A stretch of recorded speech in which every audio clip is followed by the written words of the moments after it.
AFC North now, and this is a good division, and we'll start with a team that I think can go all the way this year. Baltimore 12-4 last year, their best record in their short history.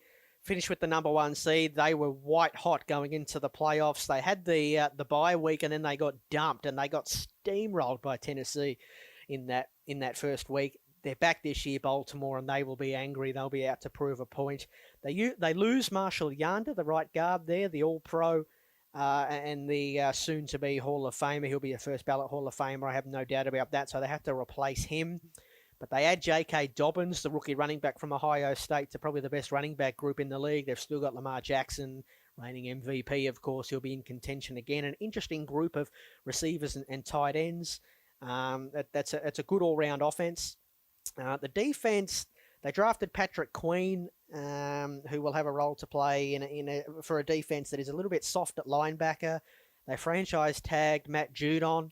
I have some issues about Tennessee and getting to the quarterback off the edge, but they signed Calais Campbell and Derek Wolfe. So that should help with the interior pass rush. A lot of people say the interior pass rush is more important anyway.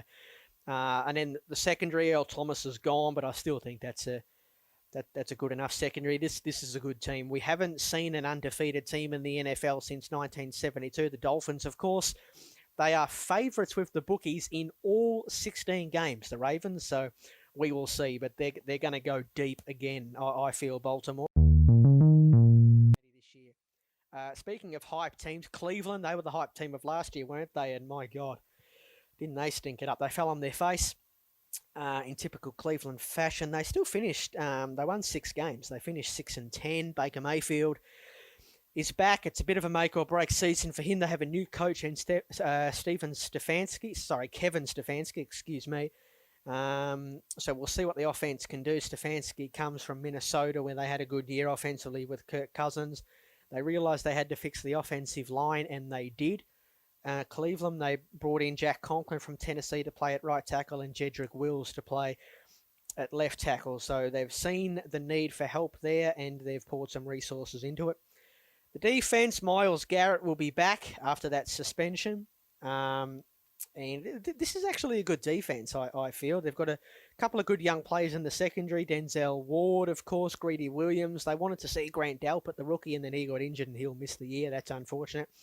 But they are good enough, this defense. And I think this Cleveland team learned a lot of lessons last year. And I think they will be back this year with the extra playoff spot, of course.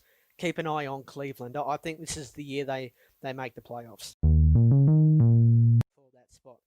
Kansas City 12-4. They got the second seed last year on the last week, of course, with New England going down, and they beat, I think, the Chargers at home.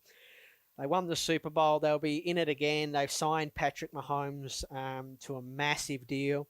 Lost a couple of players through the opt-outs. Laurent Duvernay-Tardif, the right guard, which is a bit of a shame, but they've got enough talent to overcome their opt-outs. I think Clyde Edwards-Helaire will be the number one running back this year, with Damian Williams, the Super Bowl hero, opting out as well. Look out for Clyde Edwards-Helaire. I think he'll be right in the mix for the Offensive Rookie of the Year. Still got Tyreek Hill, who people haven't figured out how to stop. Travis Kelce as well. Sammy Watkins is back, flirted with retirement, but he's back. They're not without some concerns. The interior of the offensive line I've mentioned. On defense, the back seven, they drafted William Gay to sort of help a linebacker group that's a bit weak. They got Juan Thornhill at safety, who looked good last year before going down. Tyrann Mathieu is fantastic. But there's some issues at cornerback for my liking, and pass rush as well, outside of Frank Clark, who is a good pass rusher, slightly underrated, I suppose, but he's not a guy who just finds sacks. He's not a double-digit sack guy, although he had a great January, didn't he, in the playoffs. Kansas City will win this division again. They've only lost one game in the last 4 years inside the division. Complete and utter dominance.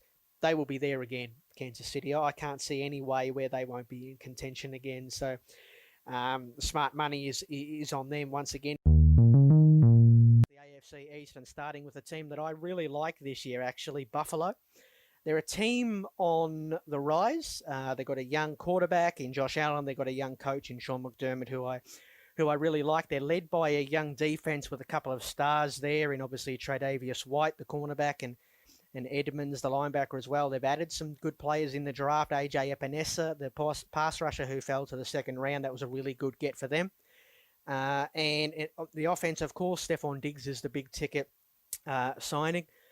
Josh Allen, I think the team will go as far as his development. He's an exciting quarterback. I feel like I like him more than many people do, but he is a bit limited, I suppose. He needs talent around him, and he needs to be coached. Otherwise, he can get you into a lot of trouble. But Buffalo, I think, should have their sights set on a division title this year, their first in 25 years. Anything less than that, and I think this season will be a failure with a failure, I should say, with the rest of the division in a state of flux.